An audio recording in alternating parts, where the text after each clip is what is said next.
कपड़े धोने वाली बहू। शादी के पहले से ही विभा को कपड़े धोने का बड़ा शौक था। कभी नल के नीचे तो कभी तालाब के पास। अरे मेरी नीली वाली लुंगी नहीं दिख रही है।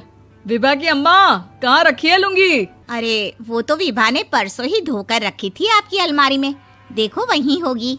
वो ना मैंने आज धो दी, मुझे लगा कि गंदी हो गई होगी। अरे कैसे गंदी हो गई थी? उसे तो मैंने पहना भी नहीं। हे भगवान, इस लड़की के कपड़े धोने की आदत से परेशान हो गया हूँ मैं। जितना तो घर में राशन नहीं आता, उससे कहीं ज्यादा डिटर्जेंट पाउडर का खर्चा है। इसकी शादी करवा दो, शादी जाए अपने घर में ही करे काम, फिर चाहे घर के कपड़े धोने हो या पूरे गांव के। हाँ ठीक बोल रही हूँ, देखता हूँ मैं कोई लड़का। वो दिन भी आ जाता है जब विभा को देखने लड़के वाले आ जाते हैं। लड़की मुझे अच्छी लगी। होने वाली सास कहती है, बेटी अगर कुछ पूछना है तो पूछ लो। वैसे तो हमारी लड़की बहुत ही शर्मीली है, जो बोल दो वो मान लेती है, इसे क्या पूछना होगा। अरे कैसी बात कर रही हो माँ, मुझे इन लोगों के घर रहना है, सवाल तो कई है। हाँ हाँ बेटा, पूछ लो ना, क्या पूछना है। आप लोगों के घर कपड़े कौन धोता है? सास का मुंह बन जाता है। देखो, अगर तुम ये कहना चाहती हो कि तुम्हें कपड़े धोने नहीं आते तो सुन लो, कपड़े मैं ही धोती हूँ, लेकिन तुम्हारे आ जाने के बाद मैं रुमाल तक नहीं धोऊंगी। अरे चुप रहना भाग्यवान, बहू बेचारी घर आई नहीं, उसे डराना शुरू कर दिया। वो क्या है ना बिटिया, अभी तक तो ये कल्लू की माँ ही धोती थी, लेकिन अब तुम्हारे पापा तो दहेज में वॉशिंग मशीन देंगे ही।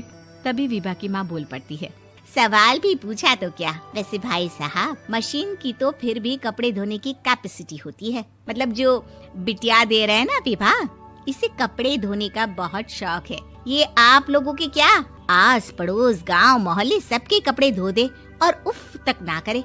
बाहर देखा नहीं आपने कितने कपड़े सूख रहे हैं?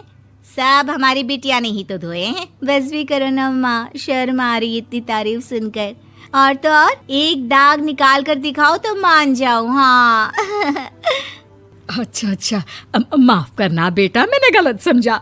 हमें तो रिश्ता बहुत पसंद है। और ऐसे जुड़ जाता है रिश्ता कपड़े धोने का शौक रखने वाली विभा का। उसकी शादी हो जाती है कोयला फैक्ट्री में काम करने वाले कल्लू के साथ। शादी के बाद अचानक विभा चिल्लाती हुई सास के पास आती है। सासू माँ, अरे सासू माँ कहाँ है आप? ये तो धोखा है, धोखा दिया आप लोगों ने मुझे। इसे ससुर के चक्कर के बारे में पता चल गया। अरे तो उसमें तुझे क्यों धोखा मिला है? अरे नल में पानी नहीं आता, कपड़े कैसे कब धुलेंगे? अच्छा अच्छा, तू पानी नहीं आ रहा उसकी बात कर रही है। तो आपने क्या सोचा? कुछ नहीं। अच्छा हाँ, तेरी माँ ने कहा था कि कपड़े धोने का शौक है तुझे, याद आया मुझे। शौक शौक बोलकर कपड़े धोने वाले मेरे जुनून को कम ना आके सासू माँ, कपड़ा धोना मेरा गुरूर है।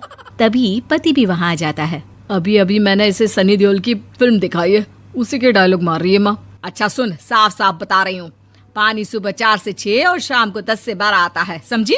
विभा टाइमिंग सुनकर हैरान हो जाती है। ये क्या भूतों का मोहल्ला है? सुबह 4 बजे उठकर कौन कपड़े धोता है? 4 बजे टंकी में पानी जाता है, फिर सारा दिन धोना ना, किसने मना किया? अरे कैसी बात कर रही हैं? 200 लीटर की टंकी में कितने कपड़े धो लूंगी मैं, सुबह ही उठ जाऊंगी मैं। अब क्या था, विभा सुबह 4 से लेकर रात के 12 बजे तक कपड़े ही धोती रहती। एक रोज सास पड़ोस से निकलकर कहीं जा रही होती है कि साथ वाली कहती है, हाँ कल्लू की माँ, जरा ये बताओ कि 2 साड़ी है, 2 ब्लाउज और एक पेटीकोट और एक नाड़े वाला लंबा कच्छा। हाँ तो? अरे तो क्या, कितना लोगी धुलाई ये बताओ। धोबन दिख रहे हैं हम क्या? हमारे पति सरकारी नौकरी से अभी अभी रिटायर हुए हैं और बेटा सुपरवाइजर है कोयला फैक्ट्री में। धोबन समझ रखा है हमें? हाय रे कल्लू की अम्मा, माफ कर दो, वो तो मोहल्ले में यही सब बता रहे थे कि तुमने बहू को कपड़ा धुलवाने के काम में लगा दिया है। सास को पड़ोसन की बात सुनकर गुस्सा आ जाता है। वो घर पहुंचती है जहां घर के बाहर ही इतने सारे कपड़े सूख रहे होते हैं जितने कि किसी धोबन के घर पर। अरे ओ कल्लू की दुल्हन, बाहर निकल। माँ जी यहीं आ जाओ, बाथरूम में चादर धो रहे हैं हम। अरे अभी हम धोते हैं, तुमको बाहर निकलो। ये आस पड़ोस वाले बोल रहे हैं कि हम बहू से कपड़े धुलवा धुलवा कर उसे कपड़ा धोने वाली बना दिए हैं। अरे छोड़ो ना माँ जी, किन लोगों की बातों में आती हो? आस पास के लोगों का तो काम ही होता है कि वो किसी तरह सास बहू को लड़ा दे। बहू सारे घर के कपड़े धोती है, ये क्या कम है? बोलिए। सास को भी लग जाता है कि वो बहू का ये सनकीपन नहीं छुड़वा सकती, इससे अच्छा है कि खुद ही चुप हो जाए।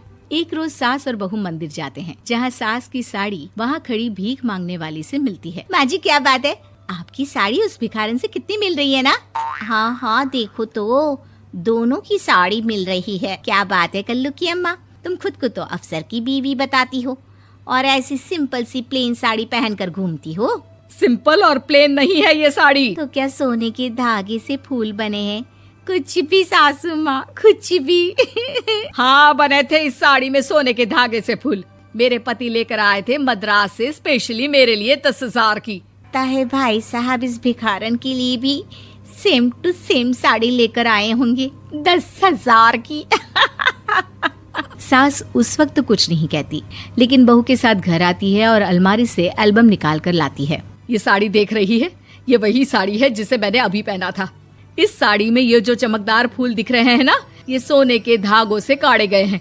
लेकिन तू लोकल वॉशिंग मशीन ब्रश से घिस घिस कर सारे फूलों को निकाल कर साड़ी प्लेन कर दी। मुझे माफ कर दीजिए सासू माँ। और तो और, जब मैंने तुझे तेरी गलती के लिए कुछ नहीं कहा, लेकिन तूने तो सबके सामने मेरा मजाक ही बना दिया। क्यों? बहू को समझ में आ जाता है कि अब से उसका कपड़े धोना बंद। Thanks for watching. Please like my video and subscribe my channel.